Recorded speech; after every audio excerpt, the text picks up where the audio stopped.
Hey, what's up, man? Hey, what's happening? How you doing? Oh man, I'm chilling, man. How are you? I'm doing good, man. Thank you for taking the time for this interview. Thank you for having me. Cool. I'll get right to it. Just want to ask you, we'll start at the beginning of your career. I want to, hear from you. How did you, I was reading your bio. You performed your first solo at the age of 4, for your church. Yeah, What drew you to first, start performing music and want to do music? I don't know. I don't know. It just kind of found me. I was very young. I don't really remember much, but my parents were like, my dad is like, I was always singing along with the songs on the radio, and he was realizing that I knew more of the lyrics than he did at a very young age, and I was singing. Me and my brother was singing. And I just enjoyed it. And he asked me one day, do you want to sing in church? And I said, yeah, I want to sing in church. I was about 3 or 4 years old. My mom would say three, just to add that extra hot sauce on it. But I was really, I think I was 4 years old, and I remember it kind of. I was singing a song, and I started crying because I was nervous, and my dad helped me finish the song. So that's where it all began. Okay, very cool.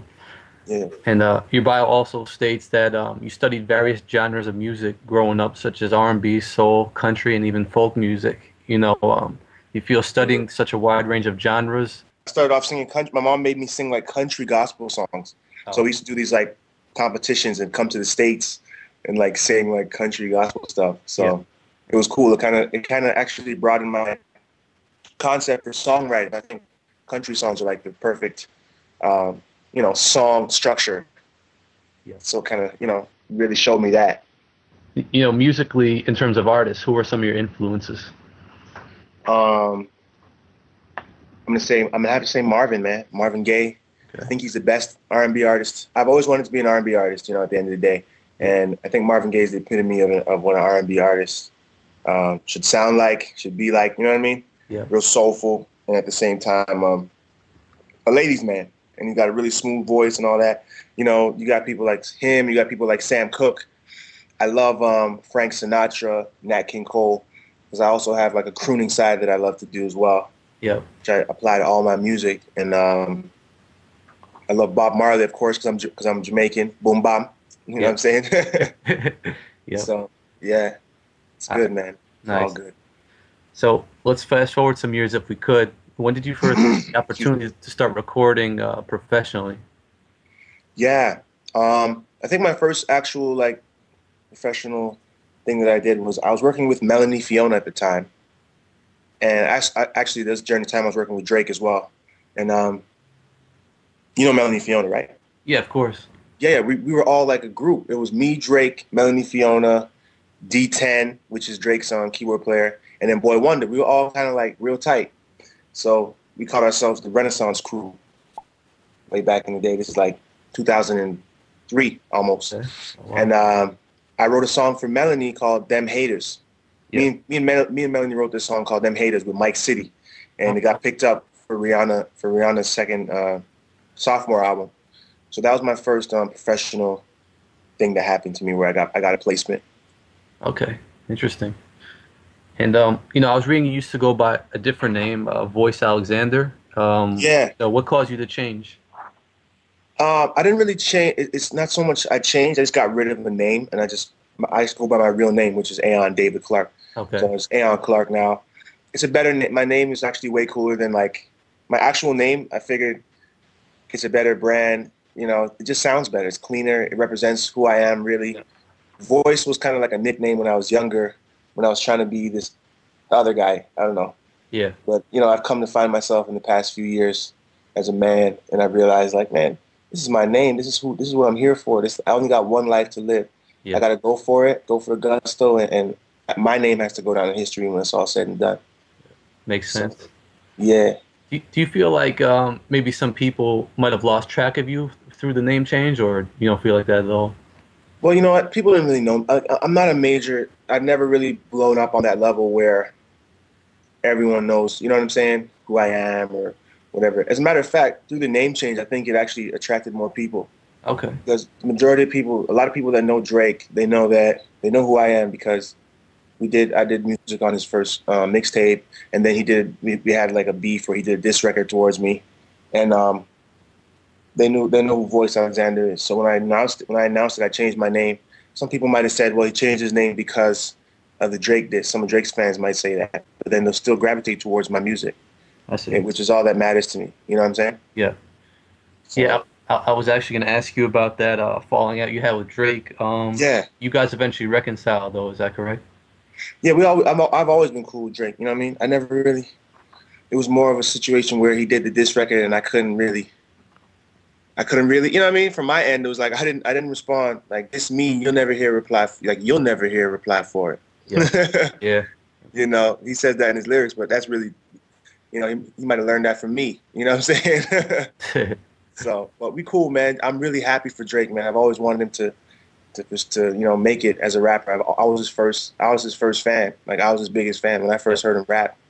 I was like, you're incredible, you know. And I'm really happy to see where he's at. But you know, like I said, man, I got my own people, my own goals, and it's my turn. I'm next. Yep. You know. So. Yeah, I was reading another interview you did where you mentioned that he was your biggest fan and you were his biggest fan. So Yeah. I was wondering what caused him to, you know, lash out at you like that. You know what it was? It was at the time I had a very big. I still do have a very, very big ego, but I have it under control now. And I was younger. We both had big egos. We clashed. We knew that we both knew that we were like, you know, very talented. We were going to do big things, but we clashed because he was looking at me saying, "You're not serious about your music." I was looking at him saying, "You're not serious about your music," and he actually took it more to heart than I did, and he really went in. Like, after I told him, like, "Yo, stop," it was like, I don't want to make it seem like whatever, but back in the day, he used to come hang out with us in Scarborough, where I was at the time, and he used to come around and do different things, and you know, fake it till you make it thing.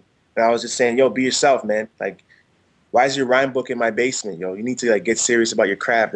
So I was the guy to kind of not agree with him all the time and not really be friendly. And I'm not a very friendly person. Like, when it comes on to like one-on-one, I'm just me. I'm in my own space. I'm not like extra friendly. So it kind of created a little animosity there, and it boiled over. Oh, I see. Okay. So we can basically say that we have to give you credit for Drake's career. Yeah, we can say that. Put that on the records. Put that on the record books. Nice. Oh, cool. All right. So, you know, on your MySpace page, under the description for Sounds Like, it says, "I sound nothing like you've ever heard, but like everything you've heard." You know, what does that statement mean to you? Oh man, yeah, I haven't been on my MySpace page in like a long time, but yeah, that's exactly what it is. It's like I come with something different. I've always tried to push the envelope of soul and R&B music, being that, you know, when I open my mouth to sing, that's what comes out is R&B. I can't help it, but I have these creative things in my head and these different melodies that I hear and different words as a Canadian, which, like, first of all, I'm not American, so the way I speak and, you know, the way I hit certain vowels and things like that is going to be different when I'm phrasing in a song. So it has a coolness to it, and it kind of brings different appeal to it. Yeah. So you're hearing certain notes that I'm hitting, but I'm hitting them at a different angle, and it just sounds different, man. I bring something new, and then you still hear the soul. You still can appreciate it. You're still like, wow, this sounds like something I've heard before, but I've never heard it. Yeah. Okay. Makes sense. You know what I mean? And being Canadian, you know, I know you grew up in Toronto, and you know, can you just comment a little bit about the music scene you've experienced, you know, in your time there, and the type of talent you've come across? Man, there's a lot of talent in Toronto, man. It's a huge city, so a lot of people that never been to Canada or they don't understand. A lot of people in the States don't understand like Canada. And I mean, you got New York, you got LA, you got Houston, and you got Toronto as the biggest cities in this. You know what I'm saying? And it's a big city with a lot of talent, a lot of West Indians. A lot of, you know, different cultures and different people who come straight from their culture, and a lot of cultures outside of growing up in America. Everyone sings. Like, people, you sing, like you go to church, you sing like every day. You know, when you're in touch with like for me as a Jamaican, you know, being straight from Africa or Ghana, wherever we're from, it's like singing is something that's just natural. Like, my whole entire family sings.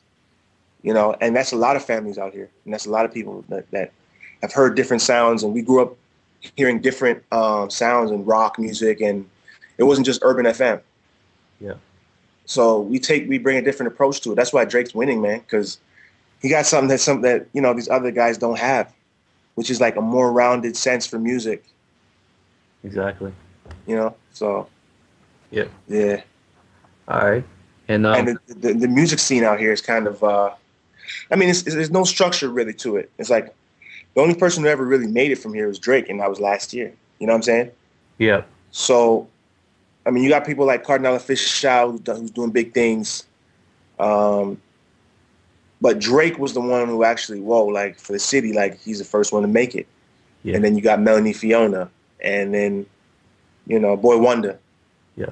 What we got to do is create is not only just make it, but what I'm going to do when I make it is just reach back and tell these kids about, you know, the ins and outs of the industry, what to do, what not to do. It's a different world we're living in now. You ain't got to get signed to a major label and just have them rape you. You know what I'm saying? Yep. Exactly. So, yeah, different things like that. So if you were to, you know, I mean, eventually, do you see yourself leaving Toronto to say to one of the major cities to, you know, further your career, or do you think you can make it, you know, in Toronto, stay there? What's your... No, I can't just be here. Like, because, you know, I got the situation with Brian Cox, too, right? Yeah, of course. So I was living out in Atlanta and LA Okay. All right. for a minute. But no, I definitely got to leave the city I got to be out there. That's where it's at. The States is where it's at. If you want to blow up, you got to be on the radio in New York. You got to be on the radio in Atlanta. You got to be on the radio in LA, Miami, DC area, all them places. Like, it's the States, man. That's where music is actually like cool, man. You know what I'm saying? Yeah, exactly. So, all right. Speaking of Bryan-Michael Cox, you know, tell me about the new single you have out, "I'm Coming," which he produced. yeah, man. Yeah, man. We're going for gusto with that one. You know, it was a song that, just like "Do You Right," the song before that, it was a song that I wrote, and somehow, you know, due to politics, he didn't get a chance to hear it. I'm sure if he did, he would have cut it. But you know, me and Brian felt like from the moment I heard the beat, I already had a concept in my head. I had this movie in my head, like where I'm working at this, I get hired for a job at this workplace, like an office environment, and like this really hot chick is like working there, and you know, I'm trying to get her attention. So in the first verse, I'm like, when can we get the chance to be alone? No disrespect, but you know you really turn me on. So I'm saying, I'm hollering at her in the lunchroom. Yeah. You know, and I'm saying, you know what? I'm coming over to your house, and she's like, what? You know, and I'm like, no, I'm coming over. It's a very subtle way that I do my lyrics, where I don't come like so abrasively, like, girl, let's have sex right now. Yeah. I'll say like, hey man, that's a nice necklace you got on there. I like that. Mm-hmm. You know what I'm saying? And I think that's more appealing to like a grown woman, like the grown and sexy woman, the grown educated woman. You know what I'm saying? So definitely. Yeah. And you know, tell me the story about how you originally linked up with Bryan-Michael Cox. It's crazy. It's a blessing, man. Like, shout out to B Cox. 2007, I'm sitting in my basement. This is after moving back from Brooklyn, where I tried to get in, have meetings with different labels and every label in New York. And I'm back home and I'm figuring out, I'm like, okay, what am I going to do next?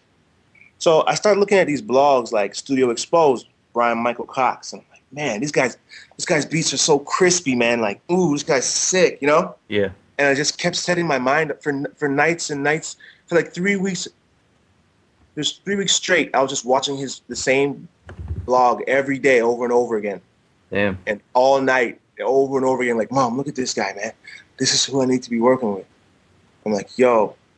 I remember one night I was on his Myspace page.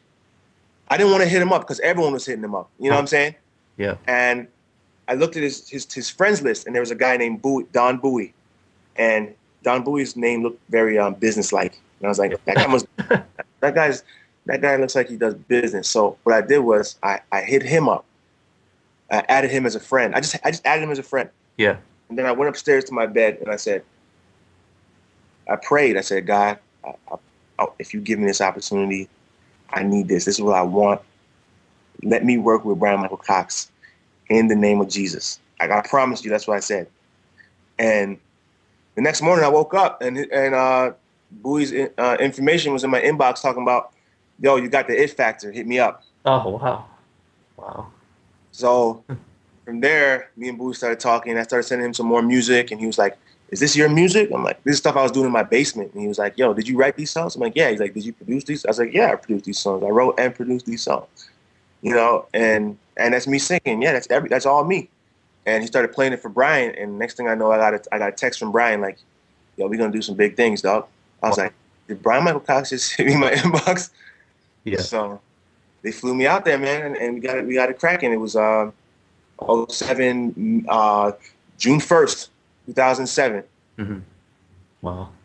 Very cool You know what I story. mean? That's real. Very, yeah, So, and they pulled me under the wing, and I started writing and building, and they really taught me how to, you know, how to put together a hit R&B pop record. That's what they do. You know what I mean? yeah. At the time, I was just experimenting on my other stuff, and they were like, "Yo, that stuff's really cool." Yeah. So when I met Bryan, he started singing on this one song I got called "Fly Away." I don't know if you ever heard "Fly Away." Yeah. Heard on It's on your page. it's on the leaks, yeah. And he was singing that song to me when I met him. So and I produced that song and wrote it, so it really made me feel really good. So That's real cool. yeah, Well, you certainly linked up with the right guy because, in my opinion, Cox is probably the best in R&B there is in terms of producing yeah, and all that. you damn right about that. That's cool. So, how much do you expect to work with him in the future? Like, what is your guys' working relationship like going forward? Well, as of the past few weeks, we're putting some things together, man. We're getting ready to really just lock in the studio, and I'm getting ready to lock in on some of the new stuff he's developing. Because Bryan's always come like if he's making a set of beats last year, Hmm. he's not having anything written to them. Like he'll put them away. Like he wants new sounds, and that's what keeps him relevant, and that's what's been keeping him relevant for the past 10 years. Yeah. Like if he made something that sounded like 2009, he does not want you singing on it. Yeah. Like even if you make a smash on it, it probably won't. He probably won't push it because he doesn't want that sound out there. Wow. So Interesting. we're working on some new things. We're about to go back in. I'm about to go to Atlanta in a couple weeks. Have a little meeting and put together a game plan of how we're gonna really change the face of R&B this year. Hmm. Okay. So does that mean you're, like when can we expect your debut album? Well, Yeah, that's a tough one. I'm not really focused on the album right now. I'm really more focused on just putting together some really great songs. Okay. And because really, I haven't written a song in over a year. Hmm. I haven't written any songs in over a year. I'm lying. I've penned a few songs, but I haven't really gone and like locked into a zone in over a year. So Yeah. I took some time off to really just figure some things out. But not time off, but like time away from writing. I couldn't write. I just couldn't do it. I wasn't inspired. But Okay. now I've gathered enough things that I want to go in and lock in with Bryan and just create some really good hit records. Maybe get some placements on some major artists: Justin Bieber, Trey Songz, Usher. Those are some of my goals right now. Okay. Yeah, I was reading about your writing and how you wrote the hit for Day 26. You wrote a song Yeah. for Rihanna, which you mentioned earlier. What other artists have you had a chance to write for? I've had a chance to write for there's a cat named London out there in Atlanta. Um, Dirty Rose, Brian's group, Sky Group. I wrote a song called "You Chose Me." It's actually on YouTube right now. It has like 600,000 hits on YouTube. Nice. It got leaked. But I wrote that song for Monica. She was in the studio. Brian was working with Monica, and she was in the studio. And I was like, you know what? I gotta make something for Monica like right now. And Brian was making up this really cool, this really sick beat, the beat for "You Chose Me." I was sitting outside the room, and I was already writing the lyrics and the hook. So he went in, did the beat, and then he went back to the other studio with Monica. So I went in the studio and cut this song real quick, and I played it. I played it for Brian, and he played it for Monica, and she cut it on the spot. Wow. And I sat there and watched her record my song, which was amazing because I grew up listening to Monica. She's like amazing. Yeah. So that happened, and then we went away for Christmas, and the song got leaked. So it never worked out. But at least I can say that when I see her, she knows who I am. She knows I write good songs, and she respects me. It's all about me now following through and coming with some more heat. Okay, cool. Same with Usher. Usher heard my song "Fly Away" as well. I met Usher at a wedding. Nice. At Director X's wedding. Yeah. He doesn't go by the name Lil X anymore. He goes by the name Director X. But he was at his wedding, and I sang my song for Usher, and he was like, "Yo, you're really sick. Like, I need you on my next album." So I already had these different relationships. I just gotta lock in with Bryan and create something for them. Yeah. Okay.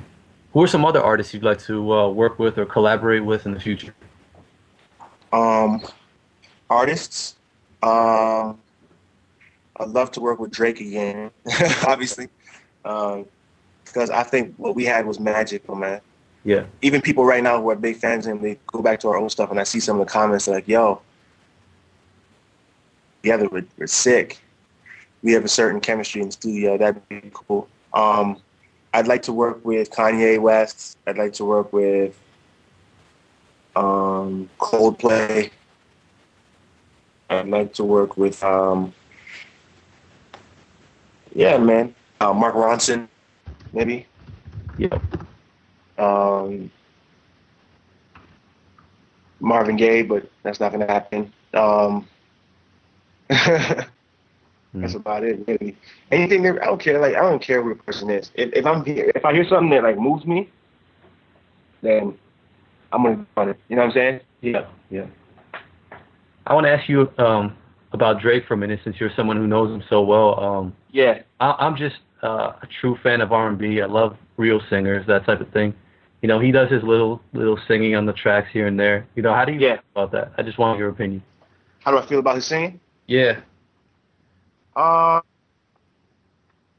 Yeah, like his singing skills are not. He knows he's not a good singer, but in terms of his concept for melody, you can tell he took notes in the '90s, man. Yeah. You know, because a lot of stuff that he's doing is very catchy, and he has great lyrics, great melodies, and the singing though is not very. It's not good at all, really. But yeah, man. I think it's good. Like, you know, do whatever you feel like you need to do. I think personally, I think he should rap. You know what I'm saying? Yeah. Yeah. And you know, if he needs a hook, holler at me. You know what I'm saying? But or Trey Songz or whatever. But yeah, the singing thing is whatever. If that's what he wants to do, you know, that's what he wants to do. I mean, I got to give him credit. It's definitely catchy. People definitely like it. So I mean, but I'm just a fan of pure singing, real singers. You know, that type of thing. So I think it takes away from the real artist singing. Like, you got real singers out here like myself, or yeah, exactly. You know, other kids out there who can really sing. And it's kind of, when you have these artists that are coming out with this auto-tune thing all the time, and it kind of takes away from the musicality. But at the same time, you know, you can be able to sing, but that doesn't mean you have a hit record. You can be able to sing like circles around anybody, but if you don't have a hit record, it doesn't matter. Exactly. When it comes on to like radio spins and stuff like that. So yeah, I want to, you know, you mentioned earlier about changing the face of R&B, and you know, like we're talking about, the radio is currently playing stuff that's not real talent. It's more pop and that type of thing. And yeah, where do you feel your music could fit in, you know, currently with the state of music, the way it's going? I think my music will just it's refreshing, man. It's just refreshing. I get that a lot from people that say it's refreshing because it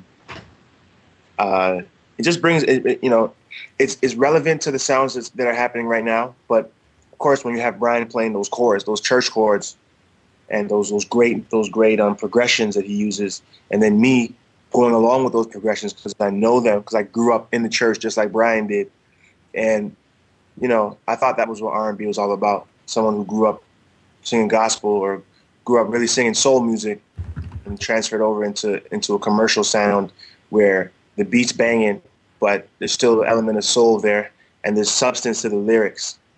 There's an actual positive message. So I think my music is not just going to be like, you know, just fly-by-night stuff like, hey, girl, na-na-na-na-na. I mean, not saying I won't make a record like that, but it's going to have a vibe and a meaning to it. It's going to be real. So yeah. Good. I'm glad to hear that, because that's the type of artist I like, you know, to see coming out. And actually just heard your music for the first time recently, which is a shame because you've been out. But you know, Bryan Cox was talking about you on Twitter, and like, you know, let me listen to this single. I'm like, wow, this is what I'm talking about, you know. So wow, appreciate it, man. Yeah, definitely. And Shout out, I gotta shout out somebody else too. 40, man. 40. Okay. 40. Drake's engineer, also like one of my best friends ever. I haven't spoken to him in a while, but I'm just shouting him out, Yeah. through you. You know what I'm saying? Yep. I'll get that in there. There's another one of my favorite artists is also from Toronto, and his name is Glenn Lewis. Man, I'm a huge fan. Glenn. Have you ever Yeah. had a chance to meet him or work with him at all? Yeah, we worked, man. Me and Glenn, we got it in. We got it in. I met Glenn at a open mic that I used to do in Scarborough. Yeah. And I sang, and everyone was saying to him like, "Yo, this is the next kid." And I was like so nervous, and I sang, and he was like, "Yo, you're ill, man. Like you." He was like, "You're better than me, man. You're like." Really? I was like, "What?" I'm like, "No, I'm not." I'm like, "You're the best singer on this planet. You're the best male vocalist." You know what I'm saying? Hmm. And we built a relationship. I started writing some songs for him, and then he went out to the States, and we kind of lost touch, but we're always in touch. He's always hitting me on Facebook. I'm always hitting him. Like he's like, "What's up, young gun?" Hmm. You know, and he's looking for me to do big things. And actually, the first day that when I moved out to LA, when I went to meet Bryan, he was there. He was in the studio with Bryan, so Oh I wow. got a chance to kick it and talk a little bit and catch up. You know what I mean? Yeah. Pretty cool. Yeah, he's really. I think he's working on a new album right now, so I'm definitely looking forward to hearing that. Yeah. I actually interviewed him last month and talking about the album. I'm excited about that too. Hmm. Um, yeah, that's actually all I had prepared. So, is there anything else you'd like to add? Yeah, man. No, just yeah, I'm cool, man. I'm here. I'm Yeah. just another regular dude that happens to do music. Um, I never want to be. Of course, I'm gonna be. I know I'm gonna be one day. I'm gonna be considered famous or whatever, but I'll never be that. I'll always be a down to earth dude and just a soulful person and enjoying doing what I do because this is what I've always done. It's nothing like I'm not just trying to capitalize on the industry or just take away. I'd rather sow a seed and then reap in due season. So that's what I'm here for, man. That's what I represent. And I appreciate you for reaching out for this interview. Definitely, man. Very refreshing to hear, and I'm definitely rooting for you. I hope you make it big because we need singers like you out there. And Appreciate it, man. Appreciate it. all right, man. Thanks a lot. Thanks for your time. Thank you, man. All right, take care. Have a good one. Respect.